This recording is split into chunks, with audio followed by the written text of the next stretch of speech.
Hello everyone, welcome back to our channel Login Assist. In this guide video, I will show you how to play with friends on chess.com. Open the chess.com application. Tap on the play button that you can see on your screen.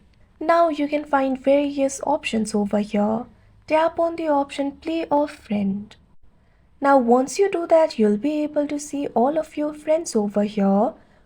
You can either send the challenge link, you can find the friends, or you can also invite the friends. Your friend list will be shown over here. Tap on the friend with whom you would like to play the chess. After you do that, you can see over here you'll be able to adjust the settings. Tap on the field of time. Once you do that, you'll be able to select the time of your choice. Likewise, you can also select type. You can also select whether you want to play as white or black.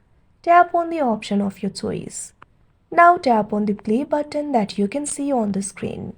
Wait for your friend. Like this, you'll be able to play with friends on chess.com. I hope you found this video helpful. Thank you for watching. Make sure to like, share and subscribe to our channel.